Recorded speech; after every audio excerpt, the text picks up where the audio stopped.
Tired of the ordinary at lunchtime?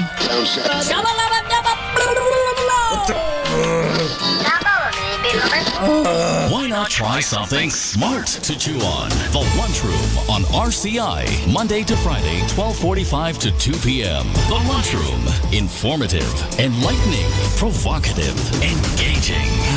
The Lunchroom on RCI. Food for thought.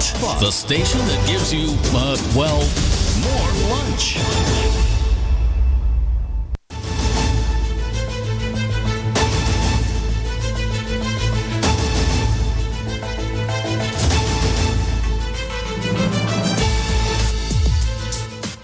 Good afternoon and welcome to the Lunchroom on Radio Caribbean International. It's a brand new month, December the 1st.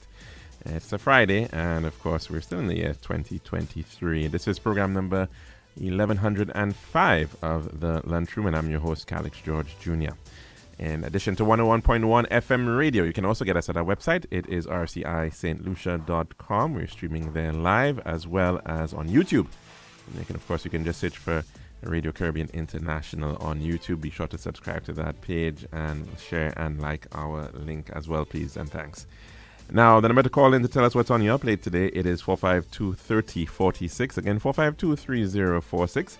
And our WhatsApp number, you would recall, it is 724-0008. You can call in on WhatsApp, or you can also message in to us and share what's on your plate today. The number again is 724-0008. Now, some birthday greetings for today going out to Mrs. Crystal Demise Edwards. Happy birthday to you, and we do hope that you're having a wonderful birthday celebration. And also celebrating his birthday today is Sir Michael Chasney. So we're sending some birthday greetings to him and hope he's having a fantastic birthday as well.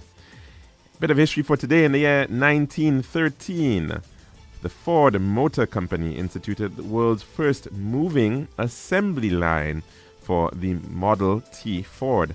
In 1934, Leningrad's Mayor Sergei Kirov was assassinated, and Joseph Stalin used this as an excuse to begin his Great Purge of 1934 to 1938 in the USSR. 1955, on this day, saw Rosa Parks being arrested for refusing to move to the back of a bus and give up her seat to a white passenger in Montgomery, Alabama in the United States. 1988, on this day, saw Benazir Bhutto being named the Prime Minister of Pakistan, and she was the first female leader of a Muslim country. And in the year 1990, on this day, British and French workers met in the middle of the Channel Tunnel under the English Channel. We now move on to our dish of the day.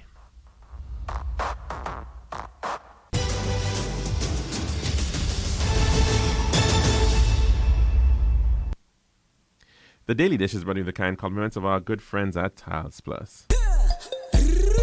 One tiles for your home, I see. Bathroom, kitchen, pantry. Need tiles for your balcony. Come down to Tiles Plus, satisfaction guarantee. Tiles Plus, Tiles Plus, Tiles Plus. Big tiles with unbeatable cost. Customer service, A+. With all kind of tiles, come down to Tiles Plus. We also got gasway and vanity. Books, doors, you'll see. Come down to my nobody. We got the best tiles on island. Trust me. We are located Land Street in Castries, Bosses Grozile, and Slack Street in Beaufort. Telephone number 453-7939. Tiles Plus. Serving now, the Daily Dish.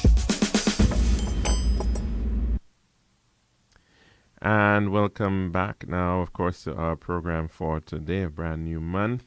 Of course, it is also World AIDS Day, and it's a day that we do note the continued efforts around the world to deal with HIV and AIDS. And of course, over the years have seen a lot more interest in it, but as it has no longer been as a mortal an issue as before, thanks to the advancement of medical sciences and drug treatments.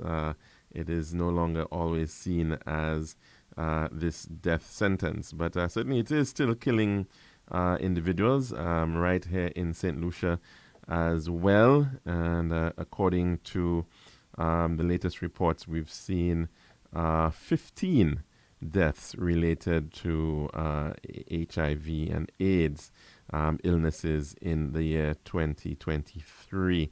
And that coming from that story being covered by the St. Lucia Times from January 2023 until the end of September.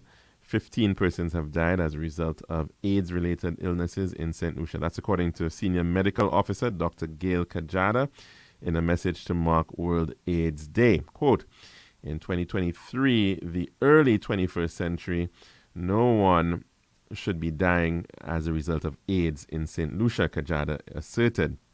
The Senior Health Ministry official explained that deaths from AIDS-related illnesses occurred due to late-stage diagnosis or people not accepting that they have HIV. However, Kajada observed that St. Lucia had transitioned from not having any medication to managing HIV to antiretroviral therapy, that is HIV treatment, available and free of cost to the patient. In addition, she disclosed that a 15-minute screening test could determine whether an individual may have HIV.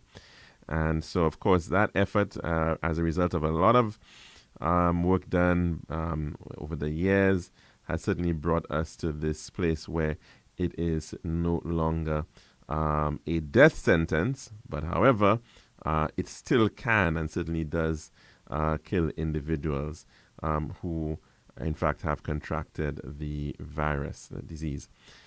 Now, yesterday, we also noted the march that was occurring that had been put on by the Opposition United Workers' Party, and that has been, it was dubbed a March to Save Our St. Lucia, and of course it happened yesterday afternoon, I think eventually kicking off somewhere around 5 o'clock. Perhaps not the kind of turnout that they were hoping for or anticipating. And I suppose the estimates will come in. Did not look from the drone footage that one saw of the event that it may not have met that 1,000 mark, but maybe more persons showed up at the meeting. And of course, it's also a very busy time in St. Lucia, no doubt about it. One can well appreciate that, especially with the tourism season, the cruise passenger season, cruise season open. Lots of people are out and about trying to make a dollar, and perhaps are not so keen on taking up and taking towards the streets at this time. And again, based on what is being said by Loop St. Lucia, in a display of dissent, supporters of the Opposition United Workers' Party took to the streets armed with anti-government placards, marching from the SAB or VG playing field into Castries in what was dubbed Save Our St. Lucia. The protests aimed to voice opposition against the policies of the Philip J. Pierre administration. Deputy Political Leader Guy Joseph, in an interview with Loop News prior to the march, expressed strong reservations about the government's actions. The focal points of their discontent include the controversial 2.5% health and security levy, the high cost of living, the global port holdings deal, and the deplorable state of the country's roads. Quote, I think our outing here is a success, declared Joseph, emphasizing the energy and determination among the protesters. Quote, we are fired up and ready to take on the Labour Party, he added, signaling a spirited opposition stance. As the crowd made their way through the streets, Gypsy's anthem, The Sinking Ship, echoed, symbolizing the sentiment of the UWP supporters. Joseph clarified, it's not an issue of bringing down a government, but it is a message of asking the government to change course. He underscored that the current trajectory of the country is concerning and emphasized the need for a shift in direction. The former Castries Southeast MP says the protest march served as a tangible manifestation of the opposition's concerns, highlighting the issues they believe demand immediate attention and resolution from the government. Quote, the UWP's demonstration signifies an ongoing political dialogue as citizens exercise their right to dissent and demand accountability from those in power, remarked UWP Chairman Thorold Prudent. Quote, tonight we will make our collective voices to this government that we are tired of its performance and not being able to deliver to the people of this country. We have all these young people leaving school and are unable to find jobs. The roads in this country are in a deplorable state. The health care in this country is in degradation, Prudent stated. The march concluded at the William Peter Boulevard, where a political meeting followed. And of course, this action being taken up by the United Workers' Party, following another march which was held in the constituency of Vieux-Fort South, that one in the cantonment area, being led up to the St. Jude Hospital. And of course, we have seen marches in the past, and many perhaps we could recall the Orange marches, which were ostensibly led by opposition leader Alan Chasney when he was in opposition somewhere around 2014, 2015 or thereabouts, in the name of dealing with gas prices. That was the call at that time. And of course, that individual, although those marches were not very large in terms of the numbers of individuals who came out, they were still able to, in fact, win the general election by June of 2000. It was actually mixing up the dates here, by June 2016. And so, although the numbers were not great, that was still the result.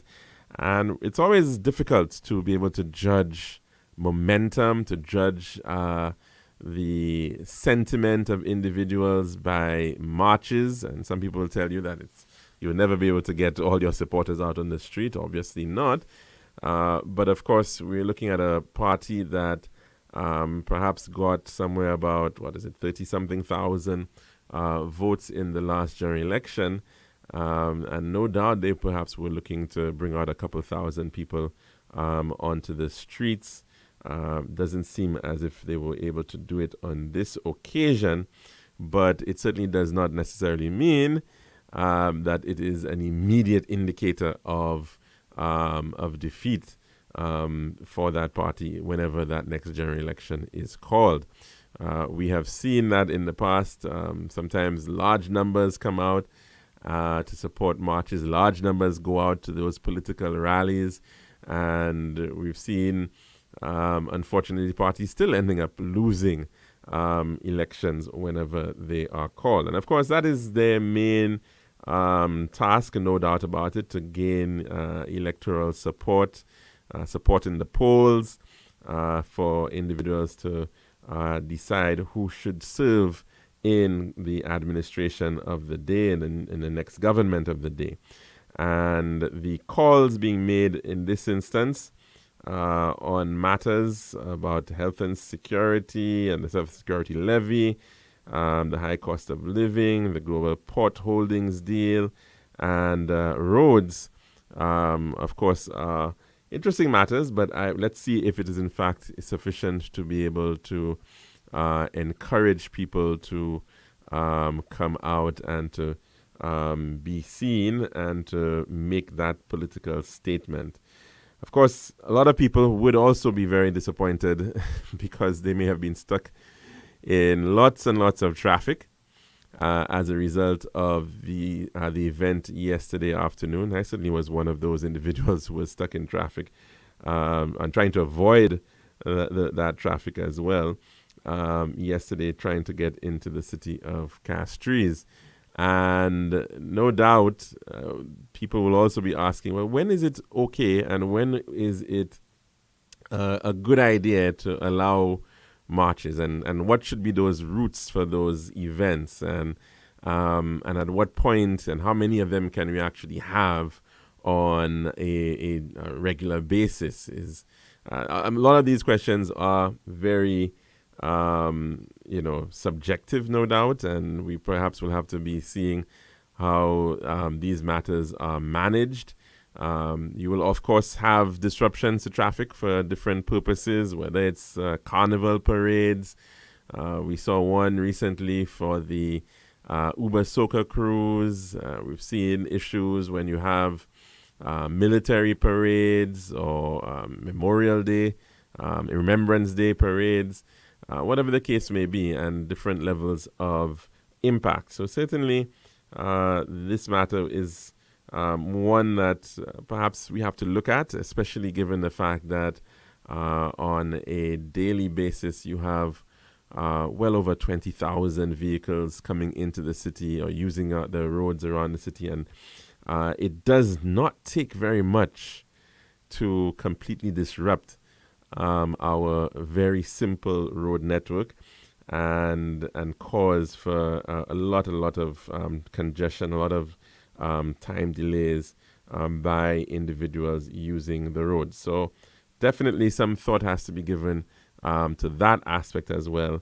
as to what would be reasonable in terms of the number of persons actually coming out to justify having a march, or whether you should perhaps just have a meeting instead in a particular location, or whatever the case may be. Should there be a march for 10 people or 100 people, or what is that reasonable level that we have to have and achieve to be able to meet that requirement? That's our dish of the day. When we come back, we'll be taking in your calls. This has been The Daily Dish.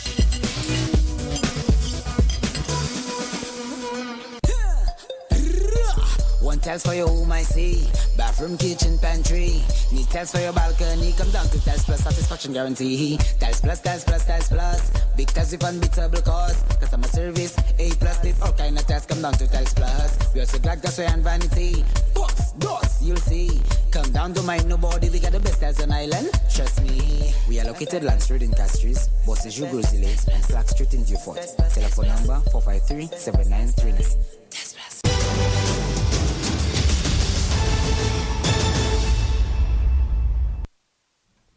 And welcome back to the lunchroom here at Radio Caribbean International.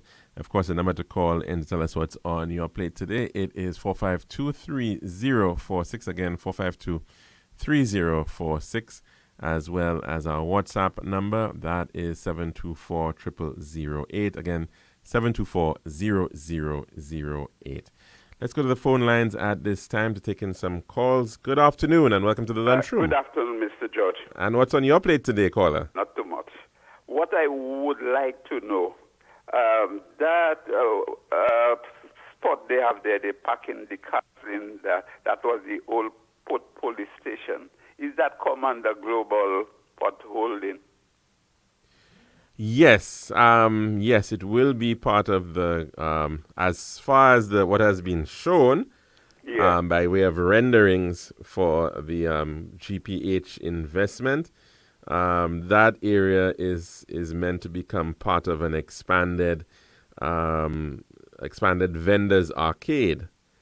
So that area would be part of the GPH project. Yeah. So I wonder if they're going up with that, because if they can go up with it, they'll have upstairs and downstairs. They'll have more space. Well, from what we have seen in terms of, again, like I said, the renderings that were last shown, it doesn't appear that they're planning on going up. It looks as if they were just using just a level, one level of just the ground level with a similar sort of arrangement with an expanded vendors arcade, different design, yes. But to me, in this 10 age, that is waste of space, because it's about $1,200 for a square foot in that area there. And to just go ground level, that is waste of space. Well, I may not disagree with you at all, caller, because I do take your point. In fact, there was, previous to that, there were proposals from Royal Caribbean International, RCI, for that area. And certainly they were looking at more sort of an expansion of the La Place Carénage, right, which is gone up, of course, about 3 levels in that general area. So you are probably very correct in terms of that. But from what we have seen in terms of what has been shown, it really is just an expansion of the vendors arcade that is being proposed for that area. And it's about, I mean, when you combine the existing vendors arcade plus what is that other site that you're talking about, the what do you call it, the old fire station site. I mean, you do have a fair amount of property there. So it's almost 2 acres. So it is it as big as that? Yeah, I think it's about that. It's about, I think it would work out to be about it's almost, it's not, maybe not as much, but yeah, it's pretty big. It's about that. It's about 70,000 square feet or so. Mm-hmm.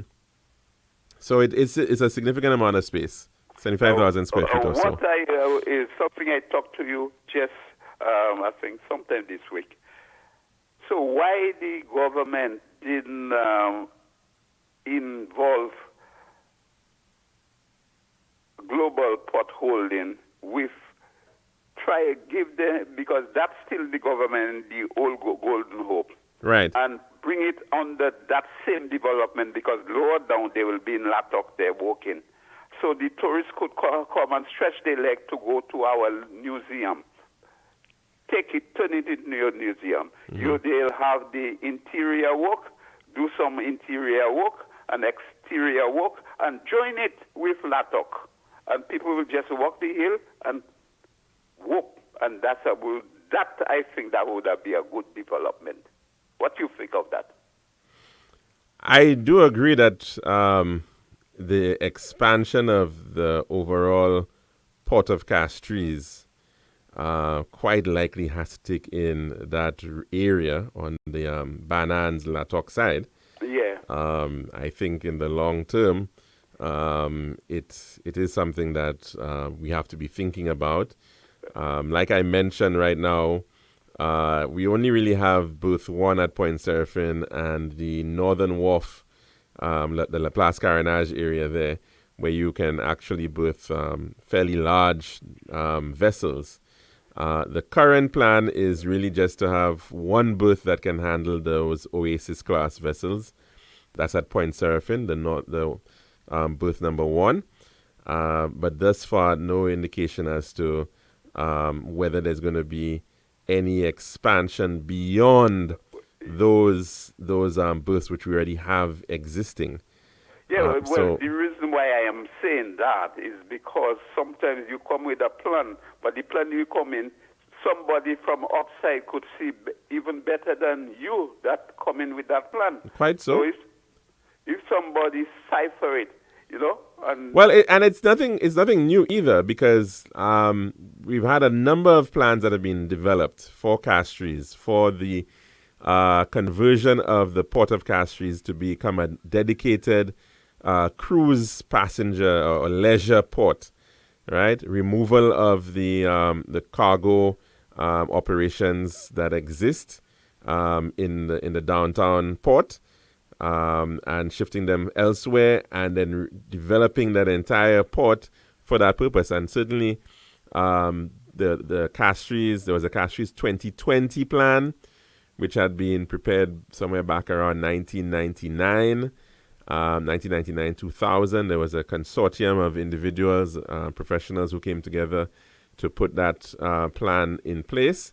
And it certainly did envisage expanding the berthing capacity in that area of Latok, right? So that was part of that proposal. And I think subsequent to that, you also had the vision plan, which had been prepared back around 2008 or thereabouts, 2007, 2008.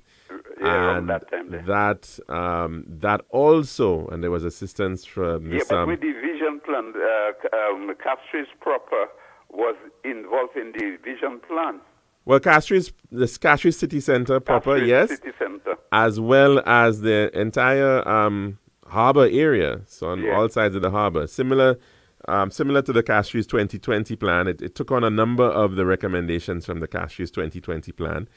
to look at expanding the berthing capacity in that area, in that southern Latok Road area, creating a fisherman's village and additional berthing and areas for vehicles, coaches, and shuttles, whatnot. Yeah, but what there was he was also talking about there was with the fishermen in Latok, before time they said they would have put them in the where they had the old rubbish dump.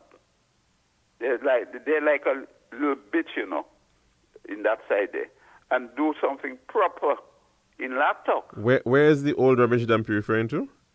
On the Millennium Highway. As Oh. soon as you take the Okay, yes, I know what you're talking junction, about. Yes, okay. go Well, I down your never left- heard about that. your Actually, there was right-hand side. a proposal for the cargo terminal, cargo port, to be going in that region. But I wasn't aware that the fishers were Yeah, planning. well, one time I heard Okay. Michael Shaftney was talking about that, Oh. and he said that's where they can put the fishermen from Latok. Okay. I'm not too sure that the fishers may want to go in that Well, location. that's not too far. But I mean, caller, you can also incorporate the fishing port into the product too. All right. You do have some places where it's part of the attraction. You know, in Seattle, for instance, you've got Pike's Market, and it's a fish market, and it's a whole experience that people can enjoy as well. And look at how so many people flock to Ancillary, and they'll flock to Grosley for fish, you know. So it could be. What's about Castries? Where we flock, we have no way. Well, that's what I'm People in saying. Castries Exactly. have So nowhere to go, and it's time we have somewhere. And the best spot I can see today is Wrong Latok. So yeah, so I mean, there is definitely something that you could develop for fishers and try to integrate that, not just purely about the fishing aspect, but that they could also be a entertainment and food, culinary experience as well, mixed into whatever is done for fishers. So yes, so I mean, caller, there have been a number of proposals regarding that type of development for the Castries Harbour and for that section that you're talking about. In fact, under the Castries 2020 plan, there was a whole proposal for what they call a sort of like a people mover. So, you know, quite kind of similar to how you have right now the train, the kind of train that goes around. Allowing individuals to right. So there was a proposal to do a sort of a dedicated tram route, right, along the harbour, starting from fairly near where you're talking about at that Coconuts, Bananas Bay section there, starting around there, and then heading into the downtown area. So that people could move around a little easier, because it is still a decent distance for walking. To me, global pothole holding is not a big job they're going to do there for St. Lucia, because when I look 40 million, that is not a lot of work. Well, put it this way: $40 million of investment is not a large amount, US dollars. That's not a large amount for perhaps the number of things that have to be done. We were told I think it's at least, and this is how it was expressed, at least 60 million or something. I think that was what was suggested. But as to how much, obviously, I guess these things would have to be clearly determined. I don't know what triggers what and how much money it'll end up being at the end of the day. Money, that is, they should have come with a plan about 100 million or something like that. You could see they come to develop, but when that little money, to me, as if St. Lucia self could do whatever to be done there. Well, that has been a view that has been expressed by some individuals, that it is possible. And let's put it this way, caller, it's a situation where sometimes we have ended up spending money where we don't need to be spending, or spending as a lot more where we don't need to be spending. Look at the airport, for instance, the airport terminal, right? The airport terminal started off being an investment of what should have been around $112 million US. Yeah. Right? And then it's now, the last iteration was about 175 million borrowed. Yeah, but who started it? And then the then man that started it have no respect for money. Well, he spend money like a little child that never see toy. That's So- the man that started. Everything to him is money spent, and he's a big spender. right. So you have to be, and the thing about that issue, caller, Yeah. as a country, individuals, we in a situation right now where we are, we love projects. We love infrastructure projects. Politicians love infrastructure projects, right? So they will invest, or they will have the country spend a lot of money on infrastructure. Sometimes we can't maintain that infrastructure. Sometimes we never use that infrastructure because of lots. It's poorly planned. It's in a wrong location. Yeah, but take from the Chinese, take from the Kuwaitis. They don't put the money in the hand of the politician. You come with the project, they show the project, and they deliver the project. But once you come with those projects and you put it in the money in the politician hand, it's bye-bye, Charlie. So look at the situation that we're in. We're in a situation where we spent 20 million EC dollars on a meat processing facility. The meat processing facility is closed. It's never been used.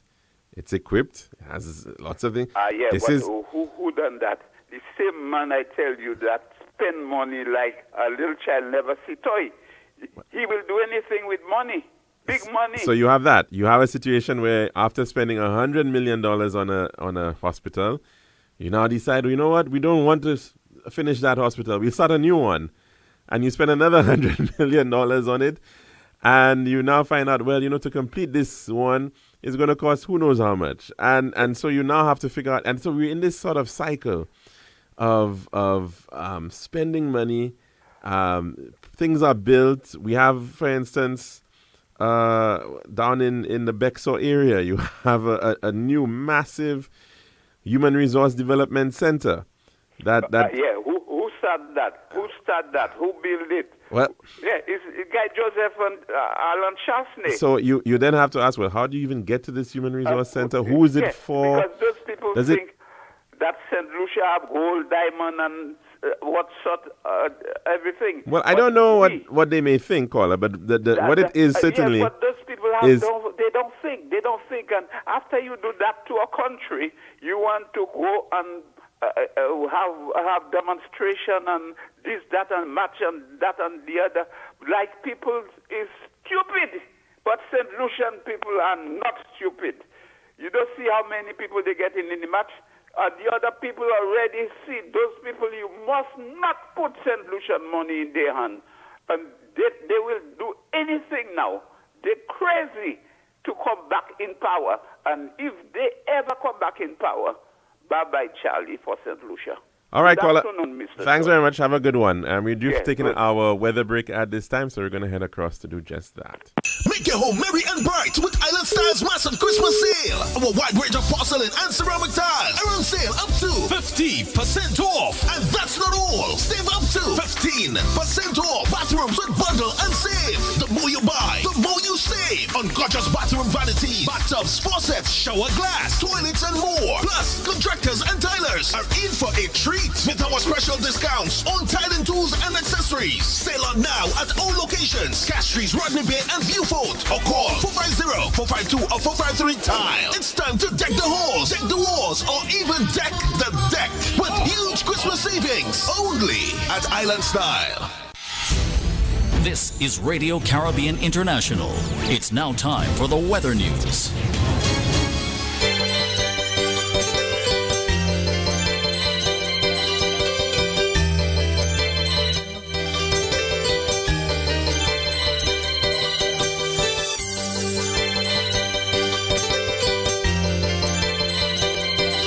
course, on the 1.1, it's now time for your weather report as of 12 noon today, presented by Island Style Talamba. The forecast for St. Lucia valid for the next 24 hours. Winds will be blowing from between the east, northeast, and east near 15 miles per hour or 24 kilometers per hour. The weather fair sky is becoming cloudy at times with widely scattered showers. The forecast for the Los Antilles, fair to occasionally cloudy skies with widely scattered showers. And the tropical weather outlook. The Atlantic high pressure system will continue to generate light and moderate easterly winds across the eastern Caribbean region for the next few days. Patches of low-level clouds drifting along the wind flow will cause occasional cloudiness with scattered showers over the Los Antilles during the next 24 hours. And this was your weather report as of 12 noon today, presented by Island Style Talamba. This has been RCI's Weather News. For more information, call the Weather Hotline at 454-3452. RCI 101 number 1. Make your home merry and bright with Island Style's massive Christmas sale. Our wide range of porcelain and ceramic tiles are on sale up to 50% off. And that's not all. Save up to 15% off. Bathrooms with bundle and save. The more you buy, the more you save. On gorgeous bathroom vanities, bathtubs, faucets, shower glass, toilets, and more. Plus, contractors and tilers are in for a treat with our special discounts on tiling tools and accessories. Sale on now at all locations. Castries, Rodney Bay, and Viewfort. Or call 450-452 or 453 Tile. It's time to deck the halls, deck the walls, or even deck the deck with huge Christmas savings only at Island Style.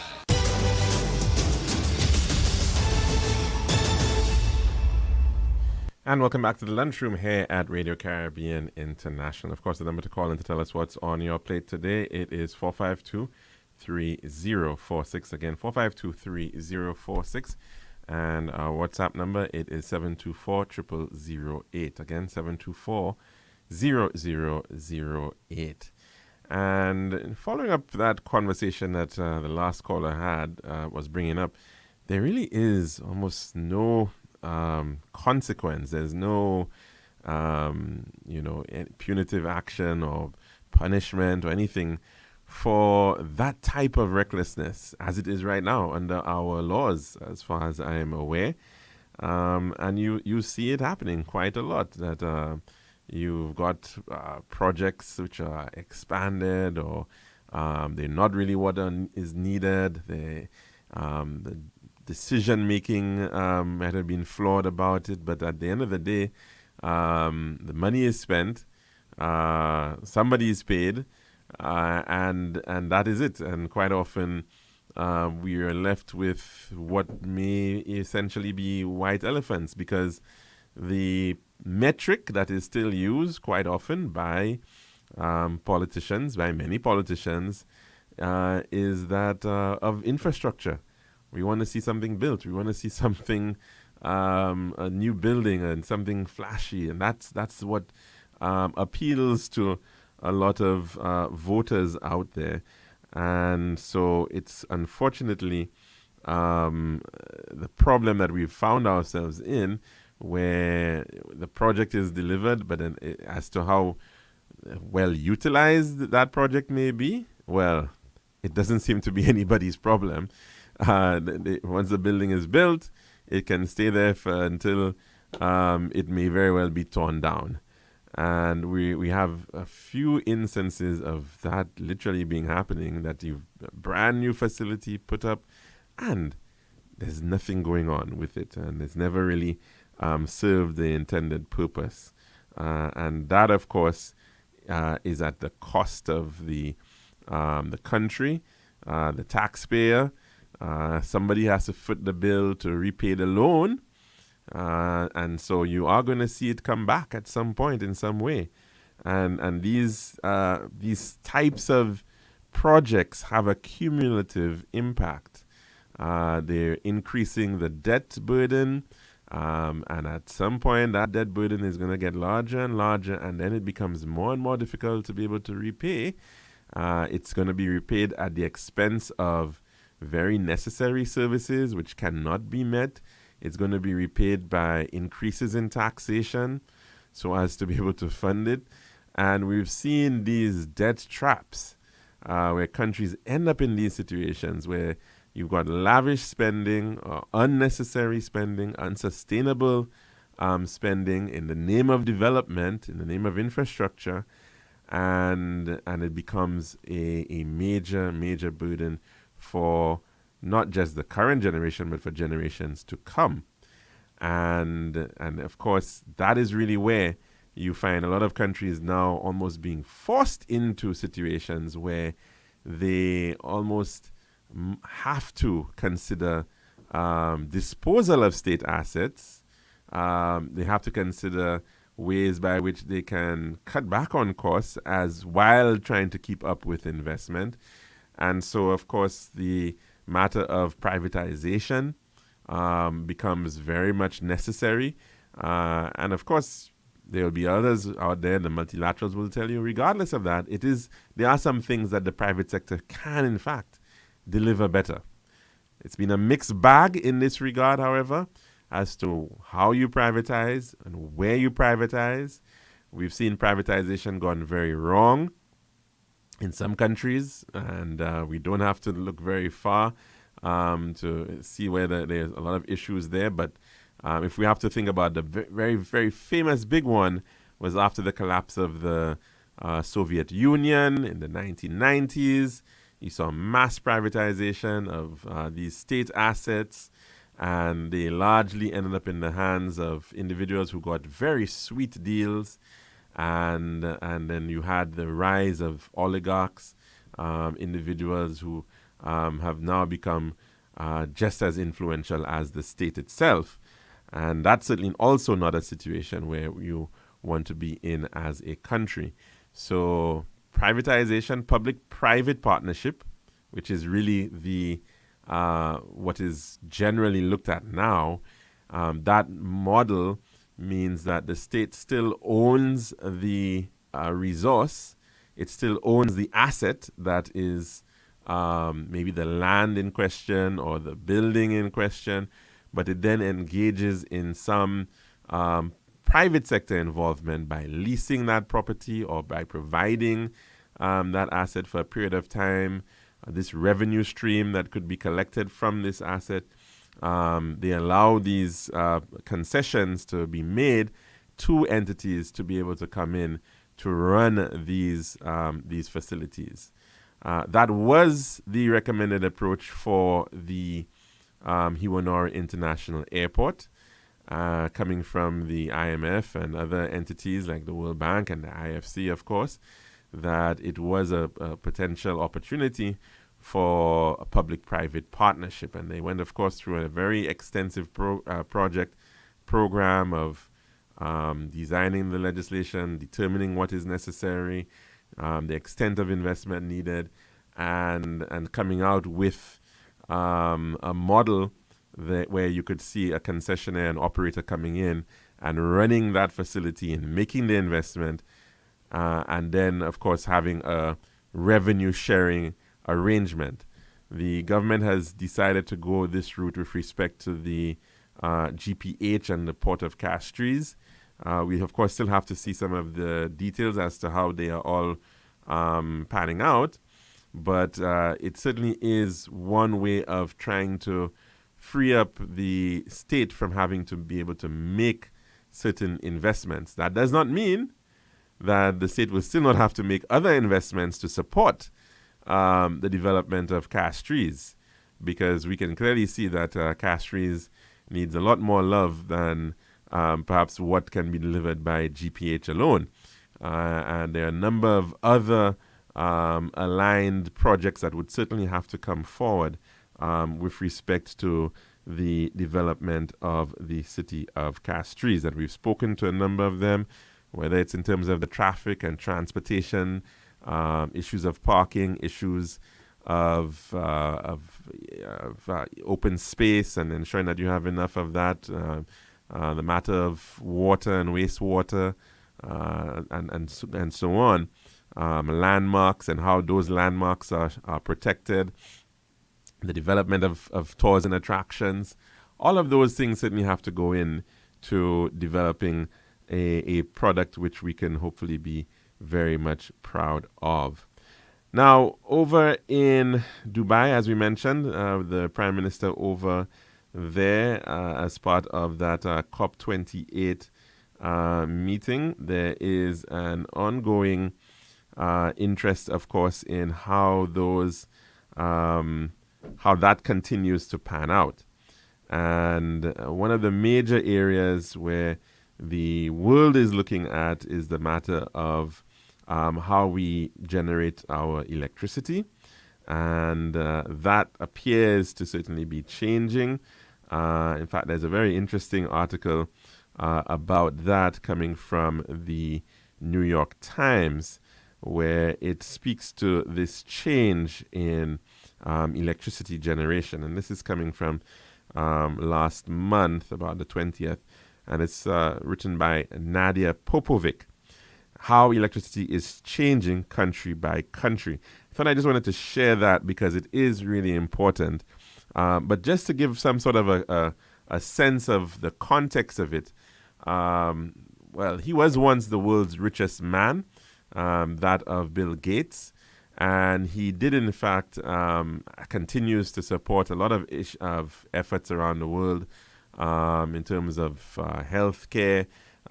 He became a bit of a sensation as a target for anti-vaxxers, accusing him of all manner of things. But of course, he has been a significant philanthropist, and he has been providing some of his guidance on some of these issues, including the matter of climate change, and giving his voice to the matter. It's a very short video that I think we could just, out of interest, just share his views on where we are at regarding the continued push by the world to be able to hopefully achieve these cuts in emission targets and how we can achieve just that. Let's take a listen to Mr. Bill Gates. We're not hitting all of the near-term targets for reducing emissions, and that's definitely concerning. But what I see with innovators all over the world working on all the different sources of emissions is that they've got solutions that will let us bring emissions down dramatically. The United Nations Big Annual Meeting on Climate Change is coming up in December. It's known as the COP, or Conference of Parties. Of course, the challenge is to solve every area of emission. With electricity, scaling up solar and wind power as they get cheaper is a clear solution. Also, companies are working on next-generation nuclear that are much cheaper, safer, and produce less waste. Manufacturing is a huge area, including cement and steel, because we use so much of it. Companies like Carbon Cure and EcoSim have ways to make cement with reduced emissions. Brimstone even has an approach that allows you to make cement making a source of negative emissions, actually taking carbon out of the atmosphere. Agriculture is another big area. Pivot Bio has a very, very low emission fertilizer replacement that looks promising. In transportation, we're seeing great growth in demand for electric vehicles. China has already mostly switched over to electric buses. In buildings, we can reduce the heating and cooling energy using technologies like AeroSeal that seals the leaks in buildings. When we grade our progress in all these areas, carbon emissions is one thing to look at, but there's also a lot of work going on in adaptation, which is helping people, particularly in poor countries, deal with these negative effects. I met with African farmers producing more food than ever before despite climate by using new varieties of crops and livestock that can withstand the temperature increase. I'm hoping that people's takeaway from this year's meeting is a positive one. I don't want to understate what a big challenge it is to make all these changes, but as we see brilliant people coming in, as we see funders, governments, private sector, I've gotten a glimpse of how human ingenuity is inventing solutions that makes me optimistic we can solve climate change.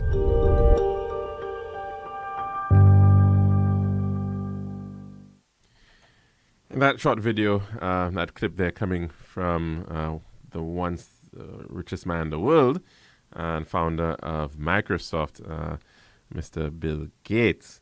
Now, of course, the challenge is quite real and will continue to be a very difficult one around the world. And, of course, one of the major areas has been that of how we can power development, how we are powering our industries, our homes, and that, of course, has been about the electricity sector.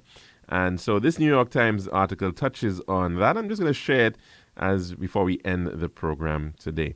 How electricity is changing country by country. Carbon-free electricity has never been more plentiful. Wind and solar power have taken off over the past 2 decades, faster than experts ever expected. But it hasn't yet been enough to halt the rise of coal and gas-burning generation. That's because global demand for electricity has grown even faster than clean energy, leaving fossil fuels to fill the gap. The dynamic has pushed up carbon emissions from the power sector at a time when scientists say they need to be falling, and fast, to avoid dangerous levels of global warming.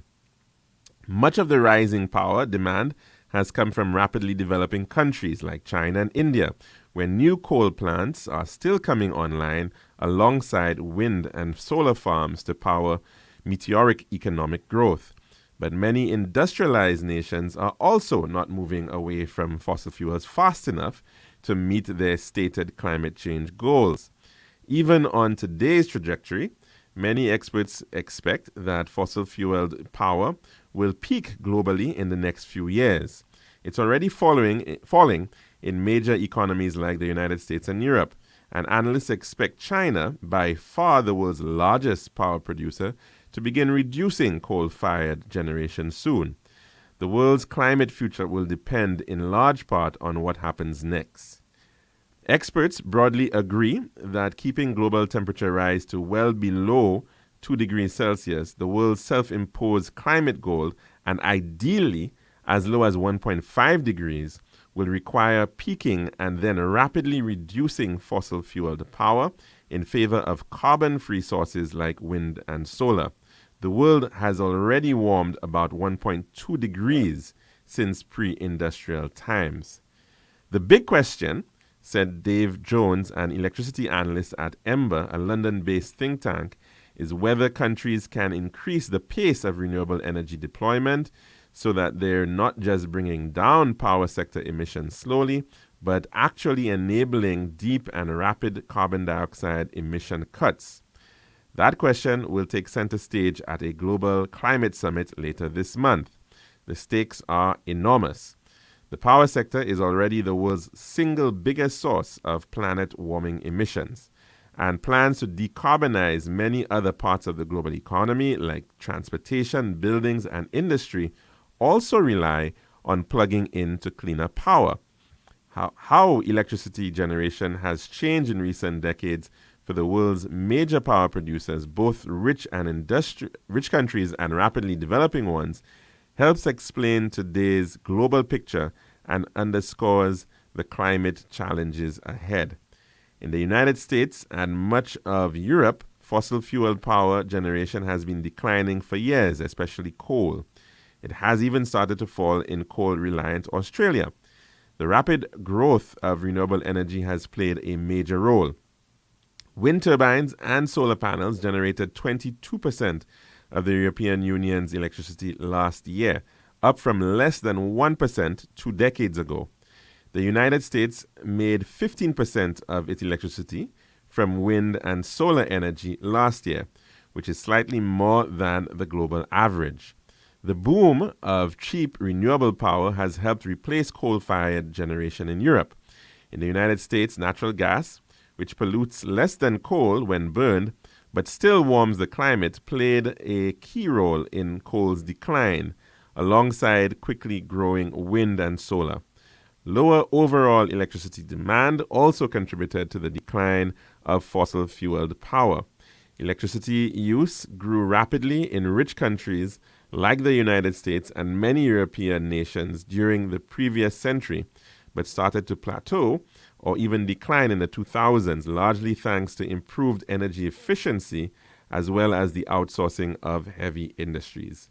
Yet, neither the United States nor the European Union's trajectories are currently on track to meet the world's ambitious 1.5 degrees Celsius climate goal. Both major power producers recently passed legislation aimed at ramping up renewable energy, but growing economic headwinds and other challenges threaten to slow down their transitions, even as energy experts say they need to accelerate. The trend so far looks very different in countries with rapidly growing economies, nowhere more so than in China. China overtook the United States as the world's single largest power producer in 2010 and now makes nearly a third of the world's electricity. The country's per-person electricity generation is still much lower than America's, however. For decades, the country's soaring power demand was fulfilled largely by coal, the most polluting fossil fuel.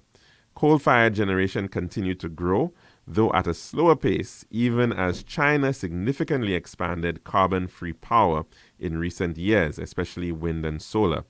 Now, China's power sector is getting close to a turning point. Energy analysts expect carbon-free power to grow enough in the next few years to start pushing out coal-fired electricity here too. And because of the country's outsized share of the global total, peak coal power in China will likely be a global one. How quickly coal power and related emissions will decline after that peak is less clear. In a recent agreement with the United States, China said it would speed up renewable energy deployment to, quote, accelerate the substitution for coal, oil, and gas generation, and agreed to meaningful power sector emission cuts over the next decade. But whether it will stop approving new coal power plants remains to be seen. Coal continues to dominate electricity generation in other rapidly developing countries, many of them in Asia as well. India, the world's most populous nation, has set strong renewable energy targets, but officials say the country still needs coal to develop its economy and provide reliable, affordable power to millions of people. Indonesia, meanwhile, said it could phase out coal by 2040 if it gets enough financial help from rich countries to build out cleaner energy.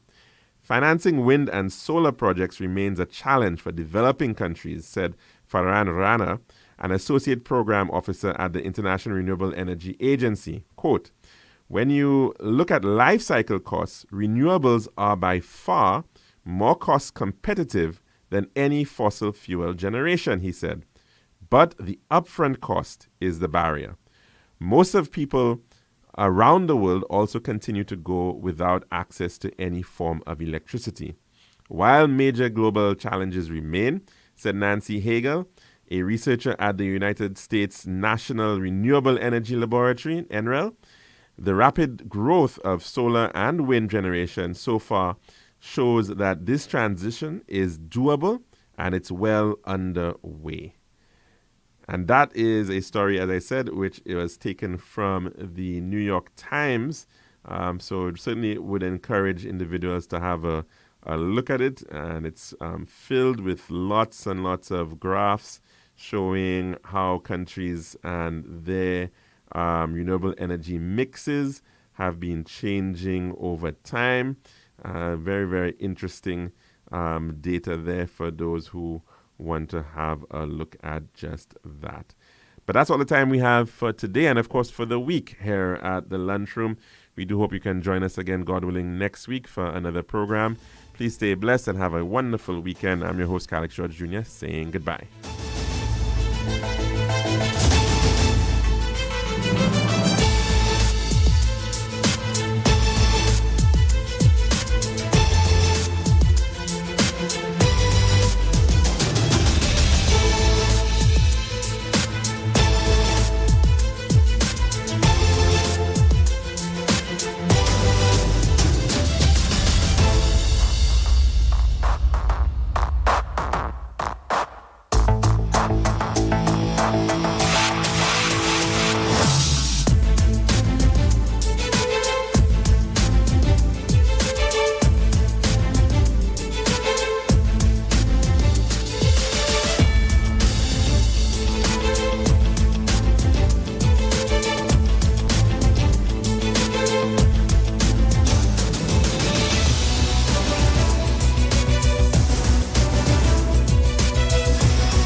tiles for your home, I see.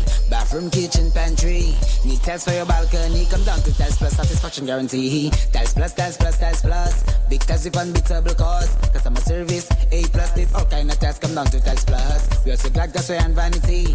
Books, doors, you'll see. Come down to mind nobody, we got the best tiles on island. Trust me. We are located Land Street in Castries, Bosses Grozile, and Flag Street in Beaufort. Telephone number 453-7939.